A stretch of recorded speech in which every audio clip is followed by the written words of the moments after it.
Bonjour à toutes et à toutes, c'est Alexis Rastier pour un tout nouvel épisode des LGHDT. Et aujourd'hui, nous allons parler d'une grande famille de théropodes, des dinosaures à tête de croco, parfois pourvus d'une magnifique voilure dorsale. Ce sont bien évidemment les Spinosauridés. Sur ce, j'espère que cet épisode vous plaira et bon visionnage.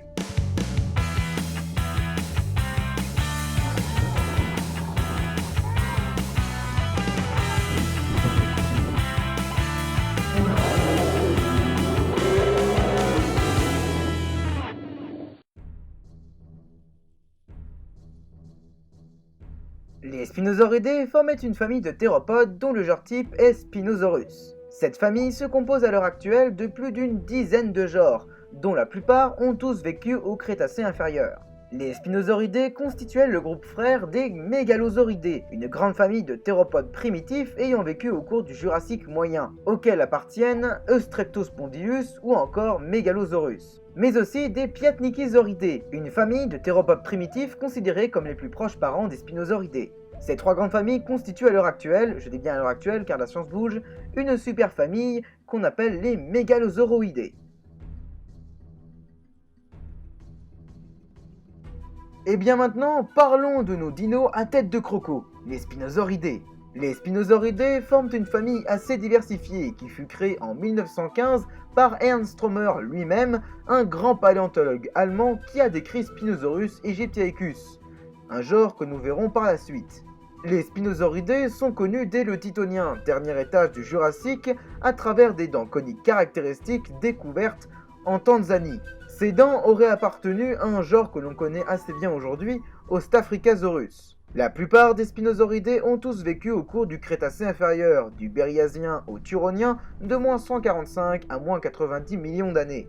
Leurs restes fossiles ont une grande répartition géographique, preuve du succès des Spinosauridés. On les retrouve en Asie, en Amérique du Sud, en Europe, en Afrique, voire même en Australie. Généralement, ces restes fossiles se traduisent seulement par quelques dents coniques, caractéristiques des Spinosauridés et très proches de celles de nos crocodiliens. Mais parfois, il arrive qu'on retrouve des squelettes presque complets, comme celui de Suchomimus, que nous verrons bien évidemment plus en détail par la suite. Les Spinosauridés ont une morphologie tout à fait unique chez les dinosaures, et leur anatomie témoigne qu'ils sont parfaitement adaptés à leur environnement. En effet, ces derniers se caractérisent par des mâchoires longues et étroites pourvues de dents coniques adaptées à un régime alimentaire piscivore. De plus, leurs fosses nasales sont situées plus à l'arrière du crâne, pratique pour pouvoir plonger leur rostre dans l'eau et ainsi chasser des poissons. Après une analyse au scanner réalisée en 1975 sur le museau d'un Spinosaurus aegyptiacus découvert au Maroc, les paléontologues ont découvert que les foramen, ces petites structures en forme de trou qui ornent le bout du museau des Spinosaurus aegyptiacus, étaient directement reliés au cerveau. Ainsi, comme chez nos crocodiliens actuels, on pense que les Spinosauridés étaient pourvus de récepteurs de pression à l'intérieur du crâne, permettant ainsi à ce théropode de ressentir les mouvements des poissons et autres organismes aquatiques dans l'eau, et par conséquent capturer facilement des poissons même si ces derniers se trouvaient dans une eau très trouble. Cela témoigne ainsi des grandes capacités d'adaptation de nos Spinosauridés. Si vous voulez bien mon avis, les Spinosauridés portaient bien leur nom de dino-croco. Enfin, les Spinosauridés étaient aussi pourvus d'un cou puissant et de pattes antérieures particulièrement développées se terminant par de très grandes griffes, servant très certainement à déchiqueter leur proie ou à les maintenir. Évidemment, ce qui fait la popularité des Spinosauridés, c'est surtout l'hypertrophie des épines neurales qui soutenaient une voilure dorsale, qui pouvait parfois, selon les espèces, atteindre des tailles vraiment impressionnantes. En particulier chez le Spinosaurus, que nous connaissons tous. Enfin, je l'espère. Les Spinosauridés étaient pour la plupart de grands prédateurs piscivores qui vivaient dans les lacs et rivières où il y avait des poissons à profusion. Cette adaptation à un mode de vie amphibie et à un régime alimentaire piscivore permettait aux Spinosauridés d'éviter la concurrence avec d'autres grands prédateurs terrestres, comme les Carcharodontosauridés, de grands dinosaures théropodes carnivores pouvant atteindre environ 15 mètres de long pour les plus grands individus et ayant régné sans partage sur les écosystèmes terrestres du Crétacé inférieur. Les Spinosauridés avaient donc un sérieux avantage contre les autres grands théropodes, mais malheureusement, toute bonne chose a une fin, et vous verrez pourquoi à la fin de cette vidéo. En attendant, découvrons quelques genres de cette famille qui est pour le moins passionnante. Alors là, on attaque un gros morceau de cette vidéo, le Spinosaurus. Non mais c'est pas cette photo. Bon, comme vous vous en doutez, le Spinosaurus est le genre type de la famille des Spinosauridae. Ce genre ultra célèbre est constitué de deux espèces, Spinosaurus aegyptiacus, le plus connu, et Spinosaurus maroccanus. Ce grand dinosaure théropode, dont la taille est estimée entre 15 et 17 mètres de long, qui est quand même plutôt impressionnant, a été découvert en 1914 près de l'oasis Barija en Égypte par Richard McGrath, l'assistant du paléontologue Ernst Römer qui le décrira par la suite. L'holotype décrit par Ernst Römer était constitué de plusieurs épines neurales hypertrophiées, d'un fémur, de quelques vertèbres cervicales, sacrées et caudales, ainsi qu'un dentaire et quelques dents. Suite à ces épines neurales hypertrophiées énigmatiques, Ernst Römer nommera ce dinosaure Spinosaurus, le lézard épineux. L'holotype de Spinosaurus sera ensuite totalement anéanti lors d'un bombardement allié en 1944 sur un des muséums naturels de Munich. Et comme vous le savez probablement tous, en 2014, le docteur en paléontologie Nizar Ibrahim, un paléontologue américain spécialisé sur les Spinosauridae, a découvert, lui et son équipe, de nouveaux ossements fossiles de Spinosaurus au Maroc. Ces derniers assez incomplets vont être ensuite rajoutés à ceux de l'holotype, ainsi qu'à d'autres ossements fossiles rachetés à une collection privée en Italie. Après avoir été redécrit, le néotype, celui-ci, émergea et ébranla l'idée que nous nous faisions de l'anatomie de Spinosaurus. Ce dernier était pour le moins disproportionné, le bassin est, je le trouve, particulièrement ridicule et les pattes postérieures sont atrophiées, ce qui veut dire que l'animal était quadrupède. Autant dire que c'est du jamais vu chez les dinosaures théropodes. Ce qui dérange aussi, c'est que je trouve que ses membres antérieurs ne sont pas particulièrement bien adaptés à une locomotion quadrupède. Ce néotype n'est pas vraiment reconnu scientifiquement, car ce squelette est constitué de plusieurs spécimens fossiles, probablement d'âges différents et découverts sur différents territoires. Le mystère reste donc entier pour notre cher Spinosaurus. Bon, nous allons donc nous en tenir à la reconstitution de Spinosaurus pré-2014, qui est bien évidemment toujours d'actualité. Spinosaurus a vécu en Afrique du Nord il y a entre 110 et 95 millions d'années avant notre ère, au cours de l'Aptien et du Cénomanien au Crétacé inférieur, ce qui fait de lui un des derniers Spinosauridae. Spinosaurus était de par sa taille probablement l'un des plus grands prédateurs terrestres de tous les temps, détrônant ainsi le grand Giganotosaurus. Une question.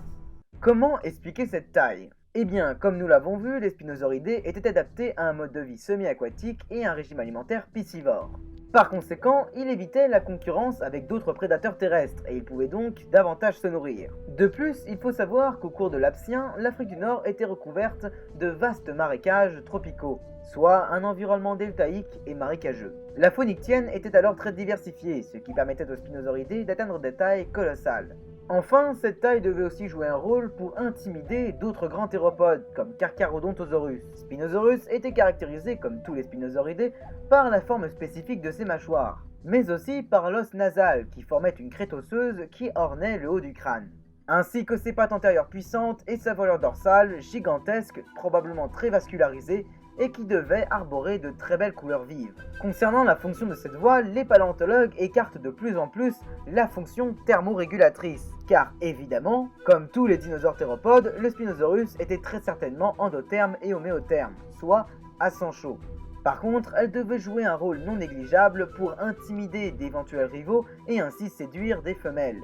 La voile pouvait peut-être aussi former une forme d'ombre qui servait à attirer les poissons dans l'eau, et faciliterait ainsi la chasse de l'animal, ce qui est plutôt pas mal comme idée. Mis à part certains crocodiliformes géants comme Sarcosuchus, le Spinosaurus n'avait absolument aucun concurrent dans les écosystèmes deltaïques et marécageux d'Afrique du Nord au cours de l'Aptien et du Cénomanien.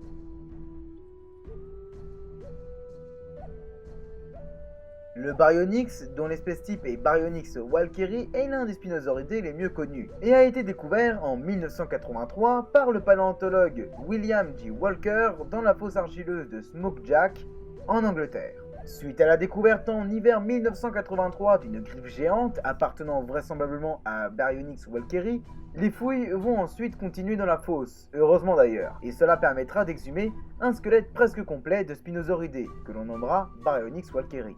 Par la suite, une partie de la mâchoire de Baryonyx va être découverte en Espagne, montrant ainsi que ce Spinosauridae s'était répandu dans toute l'Europe. Espagne, Angleterre, est-ce que Baryonyx avait vécu dans d'autres terres en Europe? Personnellement, ce serait génial qu'on trouve des dents ou des ossements fossiles de Spinosauridae à Angenques-Charente, parce que ce site date du Berriasien il y a environ 145 millions d'années avant notre ère. Donc les dinos d'Angeac sont contemporains de Baryonyx. À voir donc dans les années à venir si on ne trouverait pas des Spinosauridae à Angeac. Baryonyx était un grand dinosaure théropode appartenant à la famille des Spinosauridae. Ayant vécu dans ce qui sera l'Europe il y a environ 130 millions d'années, soit au cours de l'Otérivien au Crétacé inférieur. Le Baryonyx a une taille estimée entre 10 et 12 mètres de long, ce qui est déjà pas mal, et il est caractérisé par l'absence d'une voilure dorsale et la présence de fosses nasales situées plus à l'avant du crâne que chez d'autres Spinosauridae. Évidemment, Baryonyx est surtout connu pour ses fameuses griffes, pour le moins impressionnantes, qui devaient lui servir à harponner et à capturer ses proies. Le squelette presque complet de Baryonyx prouve que les Spinosauridae n'étaient pas seulement piscivores. En effet, on a retrouvé des restes fossiles d'un jeune iguanodon situé dans l'estomac de Baryonyx. Mais Baryonyx était-il charognard? Peu probable, car ses mâchoires n'étaient certainement pas adaptées à casser des os. Ce Baryonyx a donc tué l'animal et l'a dévoré.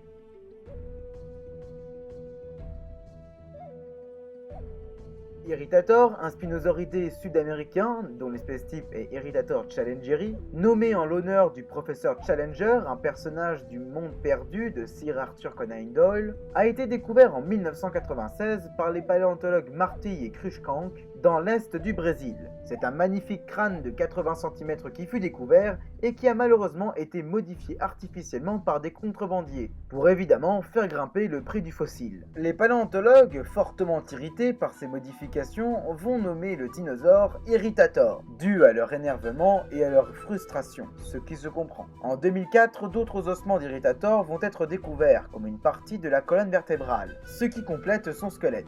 Irritator vécut au milieu de la Bien, il y a environ 110 millions d'années, dans ce qui deviendra le Brésil. Il pouvait mesurer entre 7 et 8 mètres de long, ce qui fait déjà de lui un grand théropode. Il se caractérise par son crâne tout à fait unique, qui est fortement comprimé latéralement et dont le maxillaire est encore plus allongé que chez les autres Spinosauridae. La crête nasale a aussi sa forme unique chez Irritator, tout à fait différente de celle de Spinosaurus ou encore de celle d'Ichthyovenator. Irritator vécut dans de vastes régions marécageuses et tropicales, qui recouvraient alors une partie de l'Amérique du Sud avec une végétation luxuriante. Comme pour Spinosaurus, Irritator était très certainement en concurrence perpétuelle avec d'autres prédateurs terrestres géants comme Giganotosaurus ou encore Mapusaurus, ce qui a justifié son mode de vie semi-aquatique et son régime alimentaire piscivore. Irritator avait par contre été retrouvé avec des ossements de ptérosaures à l'intérieur de son estomac, ce qui montre une fois de plus que les Spinosauridae étaient aussi des chasseurs opportunistes.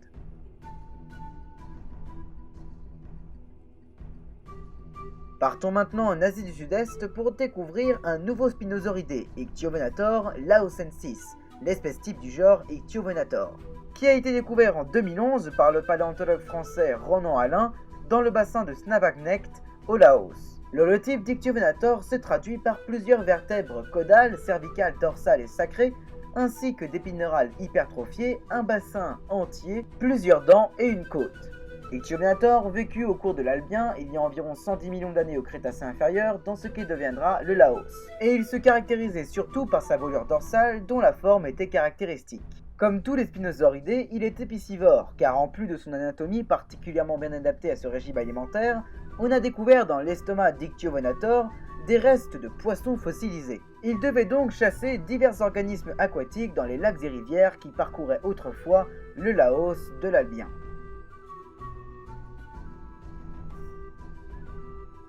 Le genre Suchomimus, très proche du genre Baryonyx, a pour espèce type Suchomimus terrenensis et a été découvert par le célèbre paléontologue américain Paul Sereno en 1997 dans la formation d'El Raz au Niger. Suchomimus est connu de plusieurs spécimens fossiles dont les squelettes sont presque complets. Ce Spinosauridé était pourvu d'épines neurales plus développées que celles de Baryonyx. Il était donc pourvu d'une voilure dorsale, certes beaucoup moins impressionnante que celle de Spinosaurus, mais tout de même déjà bien développée. Suchomimus tenerensis était comme tous les Spinosauridae pourvu d'un crâne long et étroit dont les dents coniques étaient parfaites pour harponner des poissons. Suchomimus a une taille estimée entre 9 et 11 mètres de long, ce qui est déjà pas mal, et vécut dans des environnements tropicaux deltaïques qui recouvraient alors l'Afrique du Nord, et ce au cours de l'Aptien il y a environ 105 millions d'années. Ce grand prédateur, malgré sa taille, devait être très souvent sur ses gardes, car même si les Carcharodontosauridae n'étaient pas directement en concurrence avec lui, car malheureusement, les lacs et rivières qu'il fréquentait étaient aussi le milieu de chasse des grands crocodiliformes comme Sarcosuchus. Les Spinosauridés ont prospéré pendant presque 65 millions d'années, éclipsant par leur taille les grands Carcharodontosauridae. Ils ont montré une spécialisation au milieu aquatique jusqu'alors inédite chez les dinosaures. De par le processus d'évolution convergente, les Spinosauridés étaient pourvus de mâchoires longues et étroites proches de nos crocodiliformes, ce qui leur a permis de coloniser les lacs et rivières de tout le Crétacé inférieur. Pourtant, malgré leur anatomie hors du commun, leur répartition géographique impressionnante et leur taille parfois colossale, les Spinosauridés se sont subitement tous éteints à l'aube du Crétacé supérieur, il y a environ 95 millions d'années. Comment expliquer cette extinction? Eh bien, il faut savoir qu'au Cénomanien supérieur, il y a environ 95 millions d'années, s'amorça un réchauffement brutal du climat global de notre planète, dû très certainement à une augmentation tout aussi brutale de l'activité volcanique. Le niveau des mers monte alors très rapidement et engloutit les vastes marais où vivaient les Spinosauridés. De plus, le climat de l'Afrique et de l'Amérique du Sud devient plus chaud et aride. Les forêts tropicales chaudes et humides devinrent de vastes savanes arides et les Spinosauridés se retrouvèrent directement en concurrence avec de grands théropodes carnivores comme les Carcharodontosauridae, qui étaient eux-mêmes d'ailleurs en déclin. La cause de l'extinction des Spinosauridés est très certainement leur trop grande spécialisation à un mode de vie semi-aquatique et à un régime alimentaire piscivore. Quand ces écosystèmes disparurent, ils furent totalement incapables de s'y adapter et ils disparurent eux aussi. Étrangement, c'est aussi à cette époque que s'éteignent les gigantesques Carcharodontosauridae ainsi que les titanosaures géants comme Paralititan ou encore Argentinosaurus. Et voilà, cette vidéo est à présent terminée, j'espère qu'elle vous aura plu. Si tel est le cas, n'hésitez pas à vous abonner et à partager la vidéo, ce qui me ferait vraiment très plaisir. N'hésitez surtout pas à faire un petit tour dans la description pour venir voter dans le Stropole et ainsi pouvoir choisir le sujet du prochain LGH d'été. Allez, salut à tous et à bientôt!